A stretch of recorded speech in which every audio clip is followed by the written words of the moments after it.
Hello and welcome to another episode of Phishing for Answers. Once again, this is a special episode because it's October and that means it's Security Awareness Month.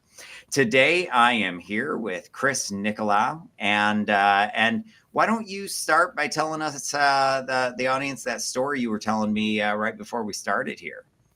I was sitting watching an English Premier League match this weekend. I think it was the Arsenal. I'm a big follower of the Arsenal. Okay. I'm from London, England originally. Anyway, I start getting notifications from my payroll system for the school where I teach, and that someone is trying to log into my system. And luckily, not luckily, but skillfully, I had multi-factor authentication set up, and so I was getting the multi-factor authentication notifications from my SMS system.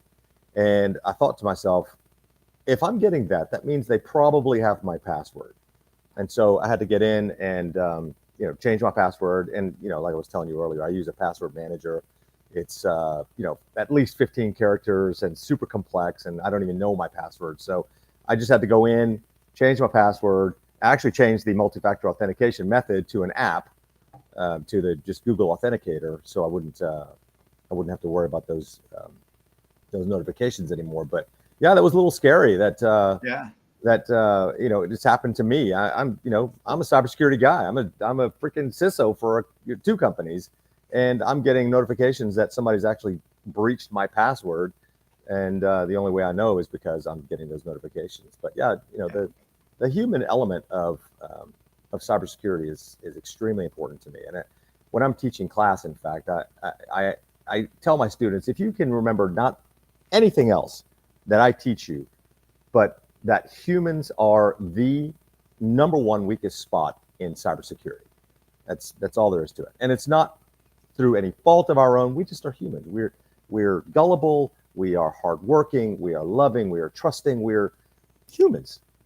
And if somebody's going to be some really charming person and get on the phone with us and try to vish us on a phone, vishing, trying to get us with social engineering, oftentimes we're going to trust. And that's the real focus of myself and part of my team at CloudSpace, is that we go to our clients. I was there today. We had a meeting today with an entire staff to say, this is how you will be approached.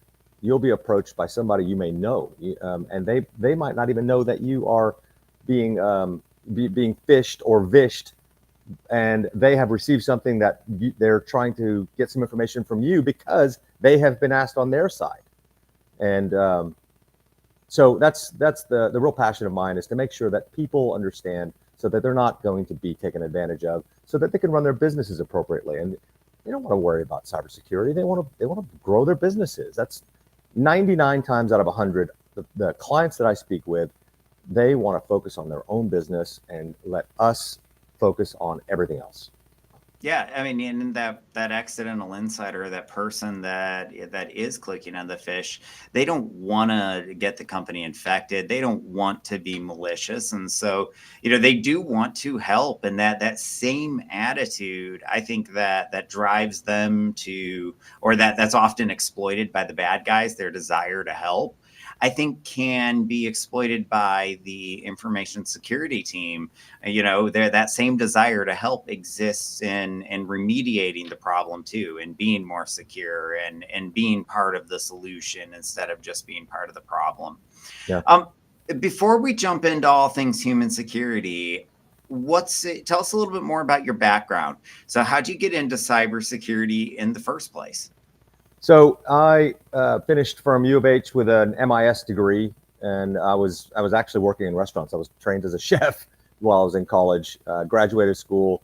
I was recruited into NASA. I worked for Lockheed Martin for a few years, and during that whole time, I had also joined the Air National Guard, and I was fixing F-16s.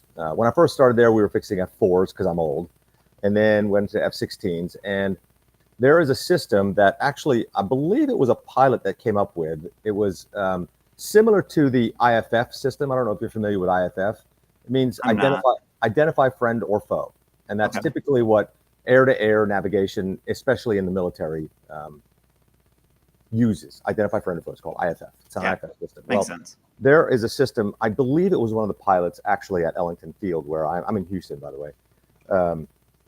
They came up with a way to track all aircraft in the sky, because at any given time you could have somewhere between 6 and 12 different aircraft in the sky, and everyone needs to know everyone else's attitude, situation, where they are, altitude, direction, speed, all these other things that are measured in aviation, basically. Yeah. And there was a day where, I keep teasing my friends I can sleep anywhere, because I learned how to sleep on a flight line with exactly what you have in your head and earplugs on a cot, with aircraft going all around. But Wow. yeah, so at any given time we had 6 to 12 aircraft in the sky. And one day the commanding officer, he was a pilot also, he said, turn the system off, let's see what happens. And so they did. And you know what? It was utter chaos. And that was the very first time I ever heard breach. The word breach. I was 19 to 20 years old. And what he said really struck me. He said, this is what happens if the enemy breaches it's not identify friend or foe. I cannot remember the name of the system. I apologize, but it's similar to that. He said, this is what happens if the enemy breaches our system and you suddenly cannot see your friends up in the sky. It's utter chaos. And so one of the pilots comes on onto his headset and he says, okay, lesson learned. Can we turn it back on, please?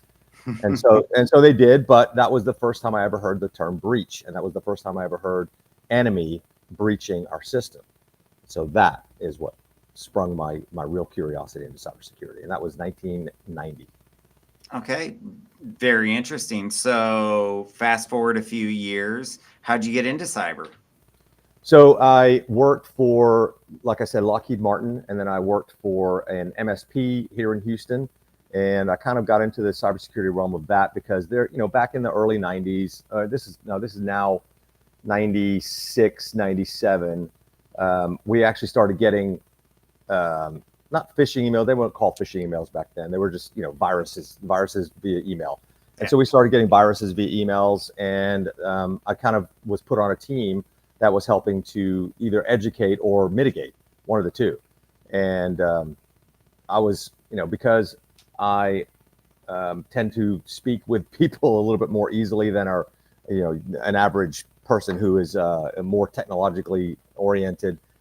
They put me in front of people to teach them what to look for and what not to look for, and what to click on, what not to click on. And so that was kind of the first bit. And then I started my own company in 2000, an MSP.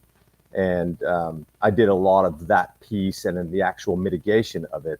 And then I had hired somebody else to go and, speak, but I did a lot of the speaking as well, as far as training users, and then making sure, that was the biggest thing for us, is actually training end users. It wasn't even the mitigation.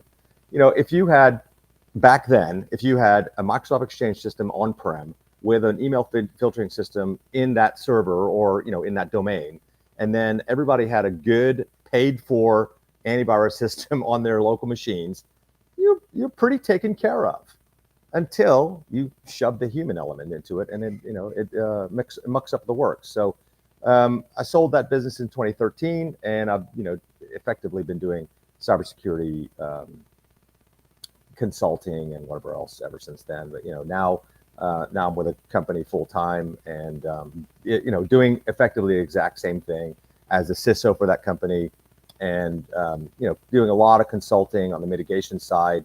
Of course, now we're not implementing Microsoft Exchange on-prem, but we still have the element of local machines. We still have the element of phishing now, which is, what's the number? Something like, 4 billion or something. 4 billion on a monthly basis or annual basis. I can't remember the exact number, but I was talking to the client just today, and I said, when you are let's say you're in a cold calling environment, you have a company that does cold calling. If you can win 1% of those cold calls, so you make 100 cold calls, you actually get 4 appointments, and you win 1 deal out of those 100 phone calls. Think about that number, 1%, or even 1/4 of 1%, when you're talking about a billion phishing emails. So it's a big number. I'll say, I mean, I think the number's probably higher, being that I did this. I was ran a lot of different red teams during my career, and we were always getting higher than 1%. I mean, we had one assessment where we got something close to 2,000% before we shut down our servers. Now that one Killing me, was. boss. Well, that one was Bless it. absolutely insane. Oh my gosh. It went viral, but I mean, if we can have one go viral, the bad guys can. And the reason I say that is, I mean, they don't have to be honest. They get to lie, and when you get to lie, it's a lot easier to get people to click. Let's be honest. Absolutely. Particularly when you can exploit those emotions and things like that. Um, so you said you have a passion for the human element in cybersecurity. Are there any sort of core beliefs that you have or things that you've learned over your career that apply to the human element, like maybe ways to make it more your training more effective, or just anything that you've learned that you feel passionate about? Well, I think what that comes back to for me is having been a business owner and knowing what operations takes. When you have an operating company, you have people who are in operations, people who are in sales, people who are in accounting, things like that. To shut down the operations of a company, that is, it's impactful for a lot of people. So you might have, Yeah. let's say you have, let's talk about a small company, 100 people. Maybe you're doing 20, 30 million annual revenue, right? And you shut down for a few days or even a couple of weeks. You're talking about a whole lot of upset people as far as, and I don't mean angry, I mean in here, Yeah. their world is turned upside down, and it's very difficult. And then you talk about the business owners, really feeling a strong responsibility towards all those people. It's Hmm. extremely stressful. And so, if, again, as a business owner, I have felt that not necessarily from any sort of a breach, but we had Hurricane Ike, back when I had my business, and we were down. When I say down, I mean we couldn't get to people because everything was shut down. So it was a physical shutdown of the entire city of Houston, and I only lived a mile and a quarter from the. I was on the outer eye, in fact, on the outer west side of the eye, and so that was very stressful. I got to be honest, even as an ex-military guy, I was never in combat, but we had a lot of interesting things that happened in the military. That was way worse, upset for a lot of years. It was like a PTSD sort of thing. I hate to say that term because I'm nowhere near anything that real combat vets go through, but that was an upset for a long time for a lot of people. And running my business and being responsible for 10, 12 lives and their families and their wives and their children, making payroll. That's people. People are soft and deservedly so. You know what? We have a heart. We're not machines, and we have a soul. And when you have all of those in play, and you suddenly really upset a world that should not be upset, it's a real challenge. Yeah. I don't like Well, it's that upsetting people's world that often is the source of the click in the first place. absolutely. We're cutting your benefits or we're doing whatever. And that actually leads me to another topic that I like to get into: phishing your users. So, in my past, I ran red teams. And so when we were running a red team, we didn't necessarily care about the social impact of what we did inside the organization. Our job was to be the bad guy, and the bad guy doesn't care. And so we were good at that, but that meant that we used tactics that would scare the employee, that would cause people to potentially be upset within the organization. And so it brought me to realize that there are different types of phishing for very different purposes.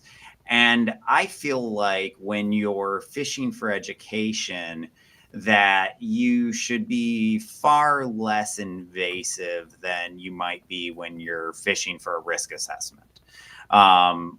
Just my own personal opinion, but what do you think there? I I think as a red team member, you still are a member of a team. The larger diaspora of the company still depends on you to find and do your job, to find vulnerabilities, find weaknesses, and find those vulnerabilities. But when it comes to the context of phishing for education, I think it needs to be done. Okay, but I will also give this little caveat: if someone is caught clicking on a phishing email, I think that needs to be handled privately and compassionately. Now, if somebody's going to be doing it several times in a row, which I think needs to be tested, I do think that needs to be tested, then there needs to be other action taken, because they really are putting the wider company at risk. And that's a real problem. Now, on the other side, if you have folks who are catching those phishing attempts and reporting those phishing attempts appropriately, heap, praise, what's the word that's used there's a book that I read. Carrot? No, just heap praise upon them. Like there's yeah. a guy that I work with on a board here in Houston. He would buy a weekend vacation for folks that did that. For folks that actually caught a phishing email, reported it appropriately, he was like, "Here, go to Mexico. Here's your vacation." He would really heap praise upon these people, and that would be seen by other people. But you don't you don't dump on people for making a mistake. You teach. That's what it's called. It's phishing for teaching. And if you really want to teach someone, you teach them compassionately. And if they have actually done the job appropriately, if you've taught them properly, they will probably click on that phishing to report it, not click on it to actually have a look at it. And when they do that, reward them appropriately. Reward them, in fact, overly appropriately. I like it. I don't know about the vacation, just because my goal is to get 100% of the phishing simulations to be reported back. It's a lot of vacations. I was looking at one of our clients today that had, in the last 30 days, 1,600 reported actual fish that were intervened. But no, I love it. And I think that is 100% true, that we've got to praise them. It's it doesn't have to be much, but just those kudos. Hey, you did a good job. I think it goes a really, really long way to get people to be motivated to report these things. And at the end of the day, there's so much that gets through our filters, and so we have to rely on the people to be that sort of crowdsourced detection mechanism. And so the more we say, "Hey, great job," I think the more they're going to be involved. Now, you already hit on this a little bit, but I always like to bring up the subject of carrot versus stick. I feel like a lot of times we tend to be a little too heavy with the stick in this industry, and that the stick really should be a last resort. It sounds like you're in the same sort of mentality. Yeah.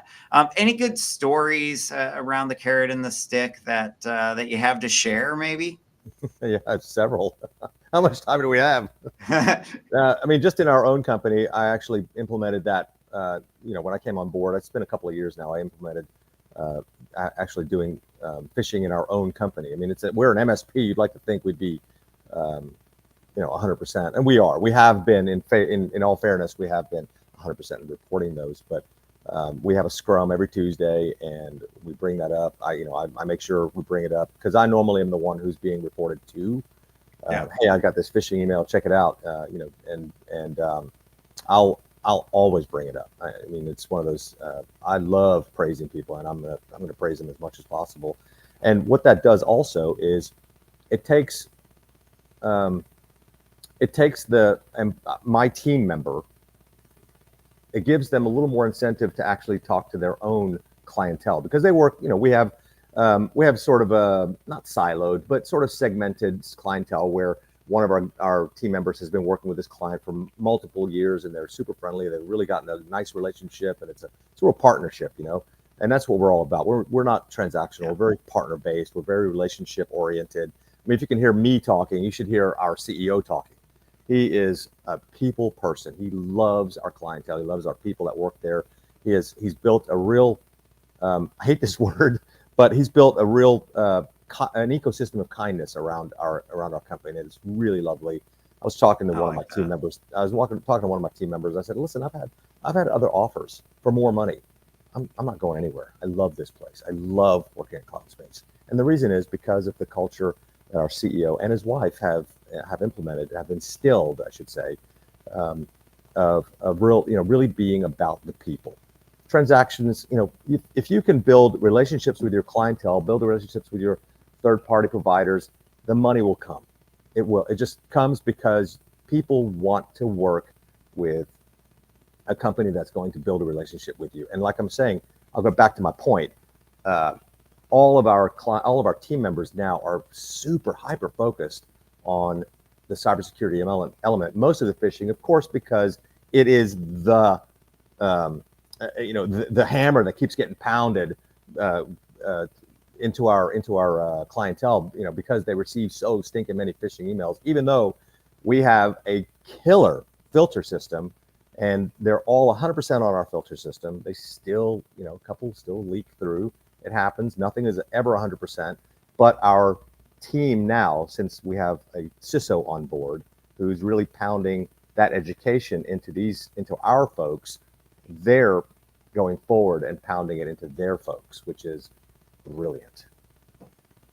I like it. I mean, education is so critical, and how we go about it is really critical too. You made a comment early on about how, and I'm sure I'm going to misquote you here, so feel free to correct me.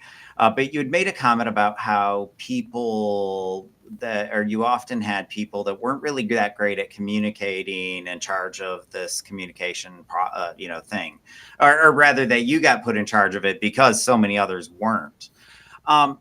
And I find that as maybe a little bit of an issue in cybersecurity, is that we put very technical people in charge of awareness, and really awareness isn't that technical. It's a very human, relationship driven thing. And if you make it technical, I think that's a great way to lose the user. And once you've lost the user, well, it's all falling on deaf ears.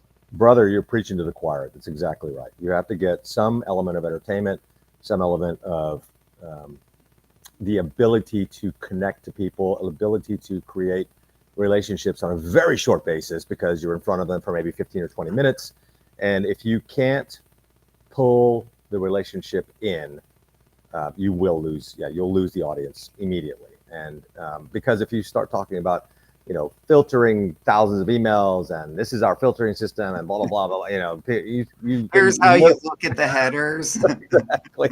You right click on the, and next thing you know, people are literally nodding off. And so yeah. Well, I mean, I've actually seen videos where it tells them how to pull the IP address and plug that into VirusTotal. And I get the the goal behind it, but that is way too technical for the average employee.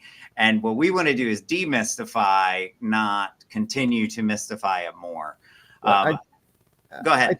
I think, pardon me. I think all education for end users, from whether you're in a technical realm and going the technical route, or going the more personal route and really building relationships, it's all well-meaning, but you've got to be able to pull people in to make them passionate about it, and give some context of how maybe the damage it does to the company, and that it might affect you personally. We might lose 25% revenue because our reputation is damaged, and I might have to lay off 25% of the people. Yeah. Well, that sucks. That's one thing. I got a chance to talk to the Navy Reserve Cyber Warfare Commander, BZ, and he was talking about how he likes to start with why, and even take it a step further. Hey, you want to be able to get a mortgage, right? You want to be able to get that car loan, right? This is why it matters to you. And I do think that that's one of those things that gets missed so often. It's not, hey, just protect, the bank account of the uber wealthy or the corporate overlords or whatever, right? It's hey, this is your livelihood you need to protect. And that's why I like to recommend, integrating everywhere. No matter, even if you buy our technology tomorrow or someone else's, there's other things still to do beyond whatever the technology will do. And the example I like to give is, put a security awareness message into everyone's pay stub or onto everyone's pay stub. Or, if you have elevators, put it on the video or the television screen, or in the office, or wherever you can integrate. Make sure that security is just everywhere. And I think that's one of those things that we don't do enough of, pushing desktop backgrounds to every computer that have that simple think before you click messaging or whatever it happens to be. Couldn't agree more. And Beezy's got it right. One of my heroes in life is Simon Sinek, and he has that book, Start With Why. I read it years ago. And to create the story around why, I think, is so impactful. And like I've mentioned earlier, that really brings people in. It brings people into the context of the story, and it brings people into for the lack of a better term, the why. Can you actually grab people by the soul and say, this is why you want to do by the soul? I like it. Yeah, exactly. And once you do that, once you actually have somebody and you have a good work environment, there are going to be some people who are going to be kind of eternally angry, and you're never going to satisfy them, and you'll end up weeding them out after some time. But I think most people feel like a bit of a fiduciary in the company that they work for, because it's self-serving. If you're a fiduciary, that means you're serving yourself as well. And if you are not, then it'll be self-sacrifice. Eventually, it'll be self-sacrifice. Yeah, no, I think most people want to, and even the people that will fight you on it, they fight you on it because they're intimidated more often than it's anything else. And one thing that I'm continuously reminded of, and I try to be really careful of it because of this, the first experience most people ever have with the cybersecurity team is, hey, you need to do your training. And that's fine. But, if we follow that up with, hey, you idiot, you clicked on this, or, you've got to go do this remedial training. And if we make them feel dumb, it's game over. We've just created a barrier where we were hoping to create a bridge. Yep, I couldn't agree more. And it depends on how senior leadership is going to trickle that message down.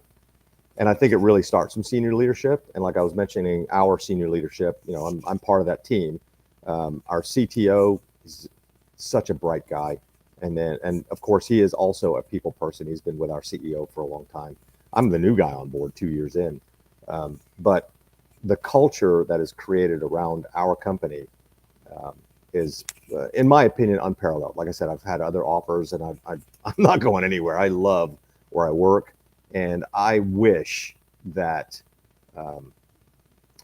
all other companies would have the same culture, but I know they don't, because I've worked in large companies that have been very difficult and very toxic, and even small companies that have been very difficult and toxic. So when you can, it's only beneficial to have a good working environment, especially in this context of cybersecurity, because again, it's hard. It's hard for end users to really pay attention. They're busy. They're getting on with their day. They have a day-to-day that they have multiple things to do. Everybody has way too much to do. And that's the norm in our world now. Everybody has way too much to do. I mean, I'm sitting here, my cell phone is right there, and I'm seeing, I probably, in our, I don't know how long we've been on, like 20 minutes, maybe? I've seen probably 100 different notifications from either email, text, LinkedIn, Signal, you name it. I've got 100 notifications. I might answer 3 of them because 3 of them are important. The rest of them I couldn't care less about. But we're all busy, and that takes your focus off of the cybersecurity. If you can just keep the cybersecurity top of mind, so those little trainings, like you mentioned earlier, having something in the elevator, having something on your check stub, those are trainings. Those are little micro trainings, right? It just keeps it top of mind. If you can keep it top of mind, which is why I like to visit clientele, like on a quarterly basis, keep it top of mind. It's not going to be anything ugly. I'll bring lunch in. I'm happy to feed you all because it makes it easier for us. Yeah, no, one of the things I agree about keeping it top of mind and keeping it continuous. It reminds me of this assessment that I had done for this hedge fund in New York City. And as I'm going through or doing the readout for them, we get to a number of different social engineering findings that they had, everywhere from physically being able to talk I don't think it was me personally, but anyway, the talking our way in to phishing to I think USB drives as well, if I'm remembering it correctly. Regardless, as I get there, he says, we already do training once a year for security awareness. We already run phishing simulations. He goes, I don't know what I'm supposed to do. And what I'll tell you is I can't afford to have anyone spend more than an hour a year on training. Their time's valuable. And at the beginning, when he first said that, I thought, man, this guy's an idiot. But come on, okay, stop it with the stick. Yeah, exactly. But as I thought more and more about it, I realized that maybe I was the one going about this all wrong. And it got me to the thought process of, well, what happens if we break this, down into 1 minute chunks? And I'm like, man, if we did break it down into 1 minute chunks, we can be in that user's inbox every week of the year. We can be educating them about security, keeping it front of mind. And all of a sudden that actually works. And that seems like a lot of training. And so it's really just a shift in perspective. But that's really for me how I initially stumbled onto it's called spaced learning theory, which is the basis for all of our advertising.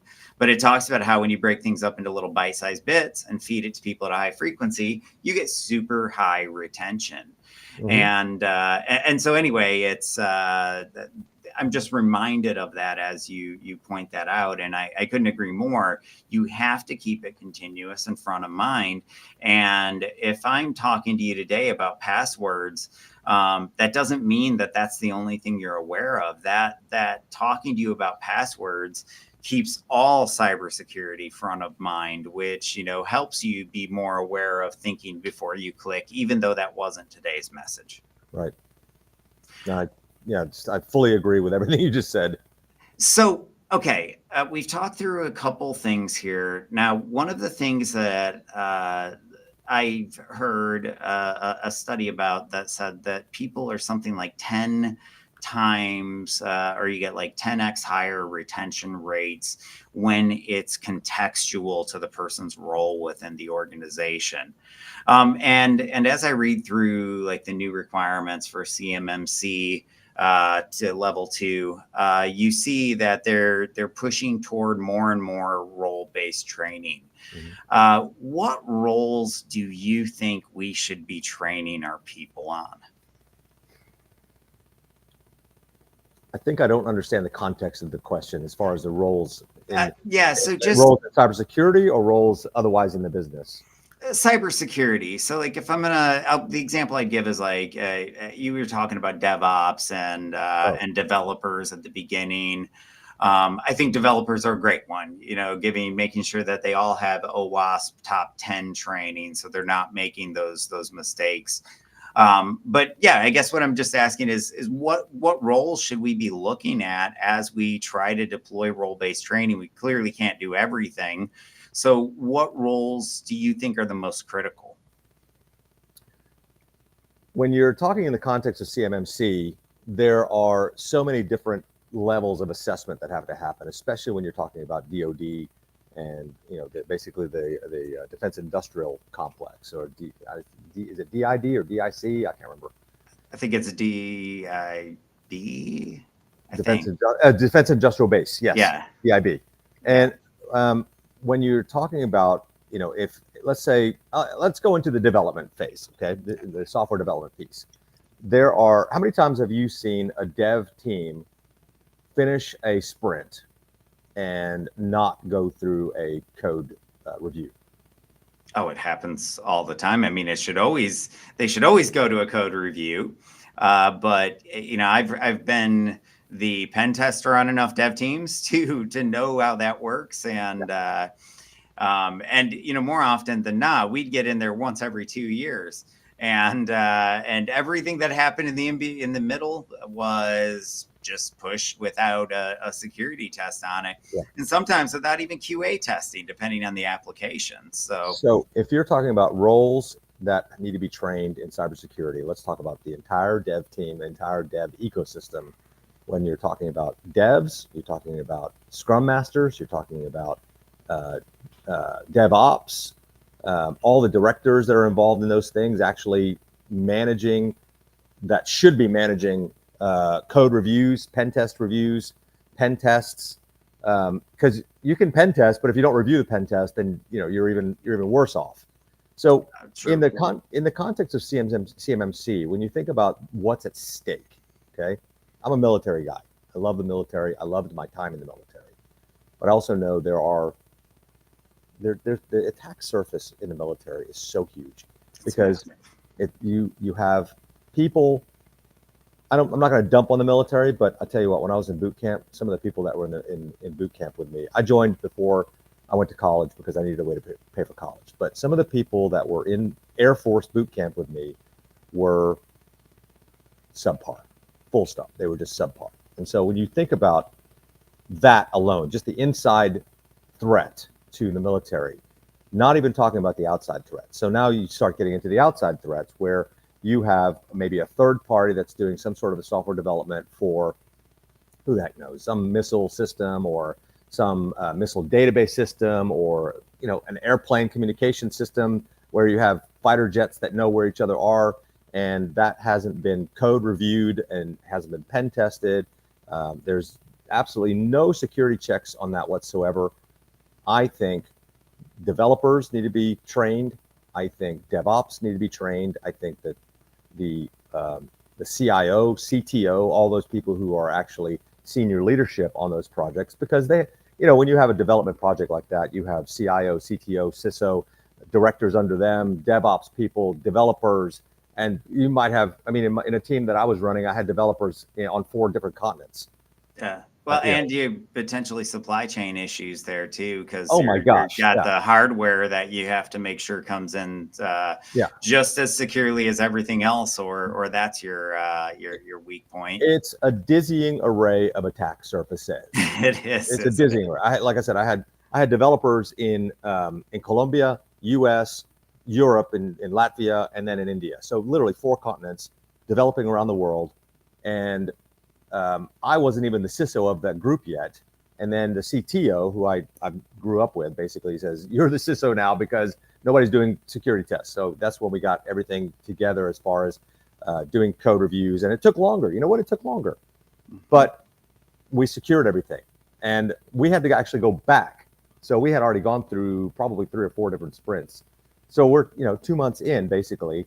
And now I'm saying, okay, listen, we found some issues in our code reviews. Let's go back to it all. We're just going to stop dev for the next 2 weeks. Our sprint is going to be a security sprint, full stop. And so, in the context of answering your question, I'm going to come back because it's just in the circuitous route. I think devs definitely need to be highly trained in cybersecurity. DevOps are generally better because they have to actually build out that infrastructure for the software, and they, because it's more of a physical element, even though it's all cloud-based, it's a physical element. And their names are on it. They're going to be a little more careful. But for me, devs, and then skip over DevOps because I think they're more conscientious. Get into the CIO and CTO. CISO, of course, they better be conscious about it because. Well, I would hope they are. That's a bloody job. But then again, I it's rare, but I have run into a couple CISOs that are very much business people. They do not come from the technical side of things. Happens a lot. They were just sort of shoved into probably IT at some point in their career, but they're much more business oriented. And Yep. so, you'd think they would have that deep tech, security background, but not all CISOs do. And I don't know that you necessarily need it if you're doing the right things and you understand why you're doing them. I think it is key that you understand why you're doing them. Well, yeah, But, that's true. Yeah. But I think you, but, in that case, you had better be a people person and build a good team. yeah. Because if you Oh, don't surround yourself agreed. with a good team, you will fail, and you will Oh, fail miserably. absolutely. Yeah.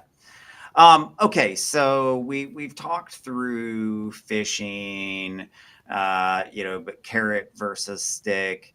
So and we've now hit on role-based training a little bit. When it comes to uh,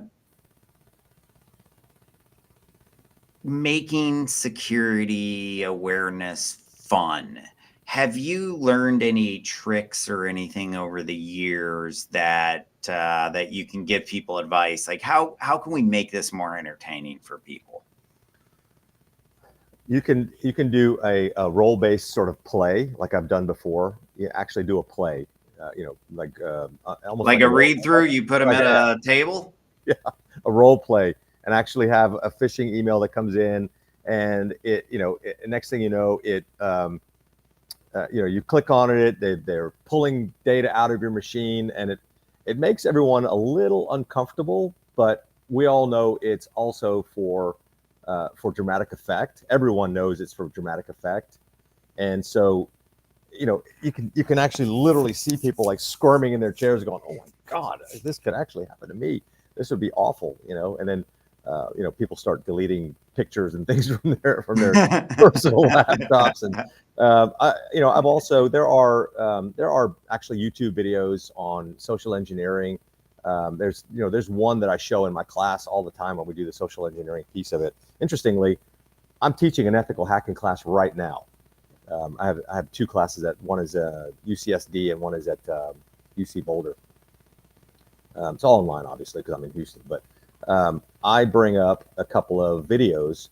One of them is a young lady who I think they're at some sort of security conference, and she stops a guy who's a podcaster, I think, or a news guy, and he says, what's the worst thing that can happen?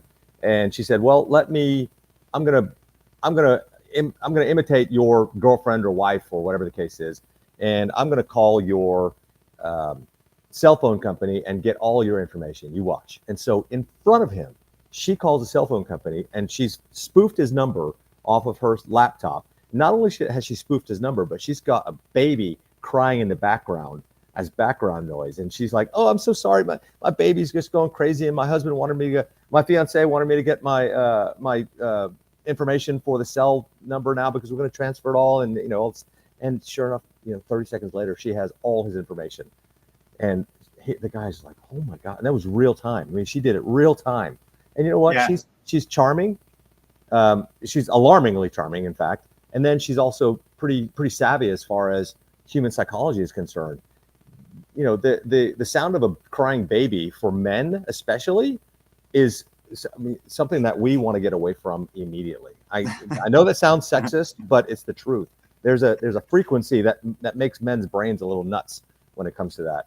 Well, I think in general, the part that people maybe don't realize about social engineering is that there's very specific cognitive biases that are being exploited. Oh, yeah. And it may sound like it's just another conversation. It may sound like it was easy, but it's the way they approach it. It's the way that they do things that delivers a very specific outcome. And I think a lot of people, they're not very aware of all of the different cognitive biases, how those cognitive biases are used as mental shortcuts in their thinking process.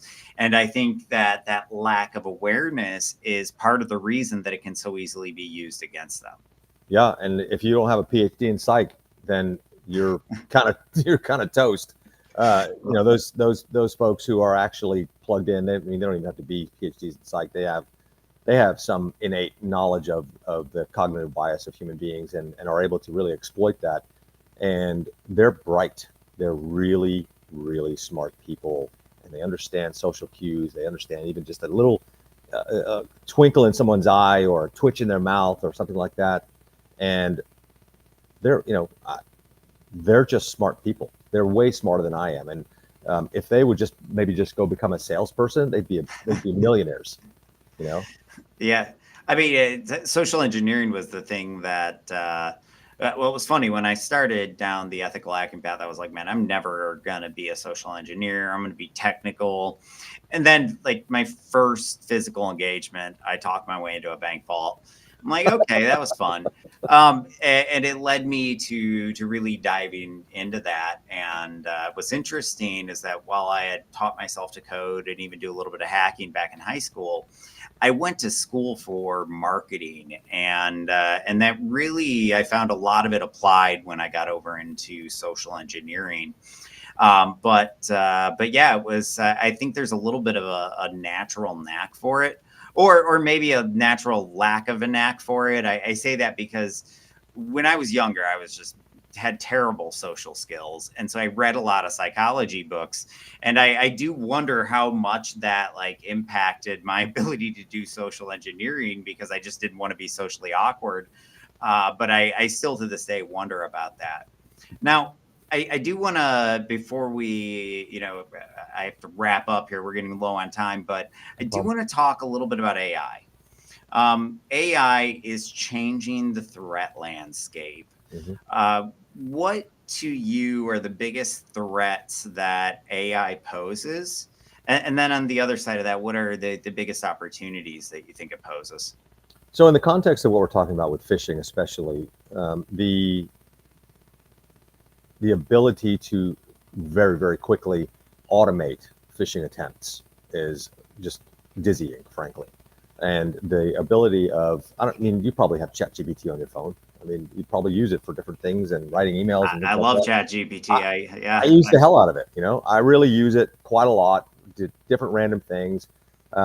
And you can, because I've tried it in my ethical hacking class. I said, in the context of a CEO who runs a bank, blah, blah, blah, I just gave like a whole situation, write a phishing email. But, in that context with ChatGPT, you actually do have to give it a disclaimer to say this is strictly for educational purposes, blah, blah, blah. And so, it wrote it. You have to convince it to do it. But, exactly. But, it came out and I was like, that is way better than I could have ever written it. And you know what? You can write a routine where all you have to do is plug in manufacturing CEO, banking CEO, private equity CEO, fish firewall CEO, whatever.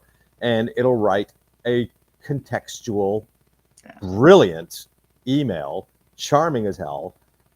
And the automation power behind AI is just getting stronger. It's so strong right now, and it's just going to keep getting stronger because you know what? Memory's cheap, processors are cheap, and the more memory and processors you can throw at that, GPUs, CPUs, whatever, it'll just become faster and faster and faster. And O1 is testing at a PhD student level. So, we've gone in 1 year from, a really smart, like 10-year-old to PhD student.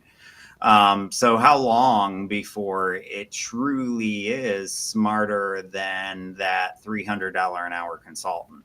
And I mean, I've already found that it can give you a lot of those answers that you would have had to have gone to that $300 an hour consultant for. There's a friend of mine. He's an attorney out of Colorado, and he has actually started an AI document company where they pay him a flat fee for certain documents, and he doesn't write them. He just puts in the ChatGPT, gets whatever output is there, and edits it a little bit, and good to go. Yeah, they got this new voice AI voice generator thing, and there's still this huge market for voiceover work.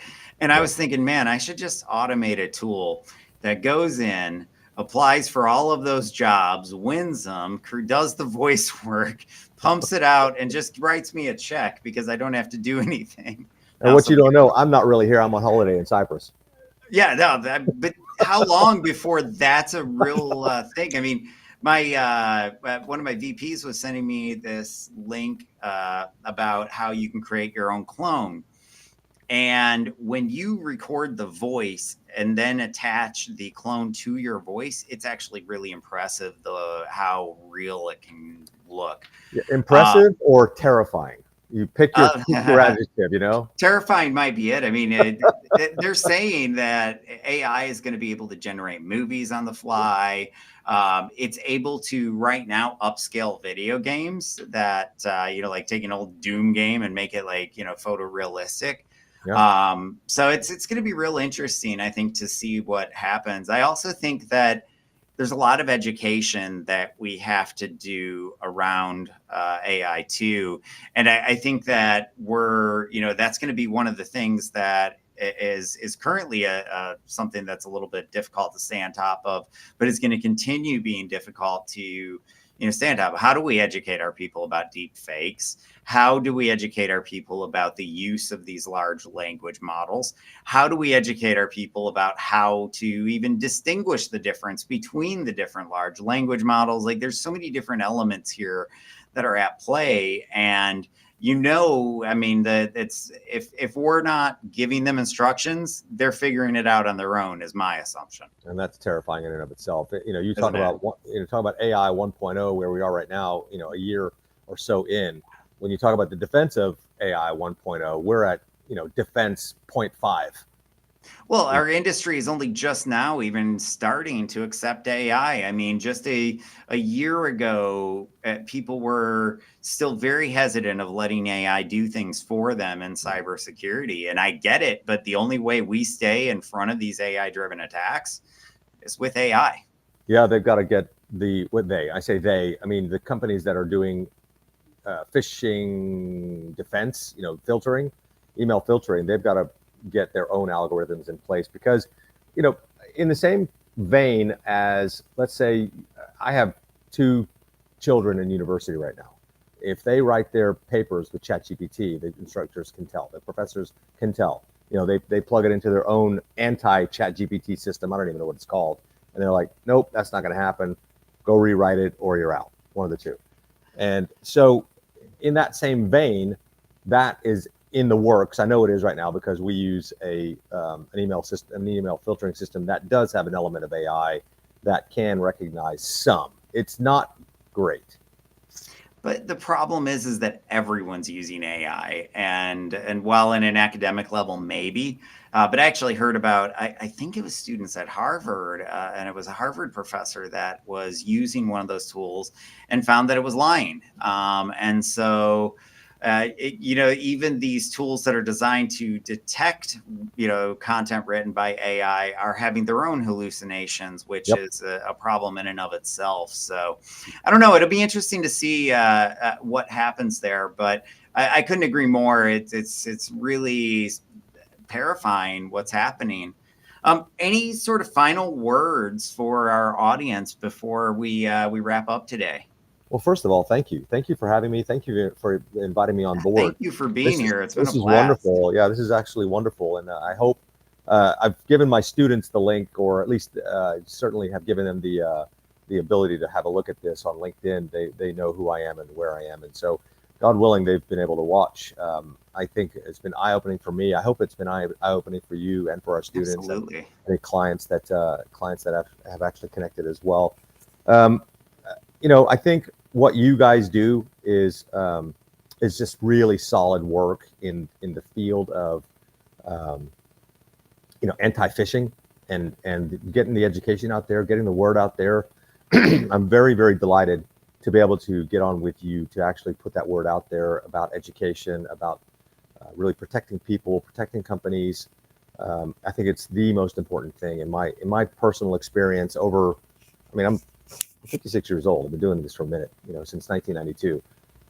To be able to help companies and people to be able to recognize these things and be able to just operate their company, with relative comfort, with a comfort level that I can provide, that you can provide for other people in the cybersecurity field and IT field that can provide, I think is a real gift for us, for you and me, and for the folks who else are working out there in the trenches. I'm not so much in the trenches anymore. I'm in senior leadership positions. I have to motivate people in the trenches, which I'm of course happy to do, and I love doing what I do. And I think what you and your folks are doing to help business and to help people is tremendous, an absolutely tremendous effort, and it's a heavy lift. Trust me, I know what your lift is. I mean, anyone in the defense, the bad guys only have to be right once. We have to be right all the time. Absolutely. And I think that's the anthem of our industry, right? We have to be right all the time. One time. Yeah, we have to be right all the time. Exactly. Yeah. So it's the same as try harder if you've ever been through any of the offset courses, that's their slogan. I think it's trademark. So you're going to get a call about that. I may very well. All right. Well, hey, thank you for joining us today. Have a great day.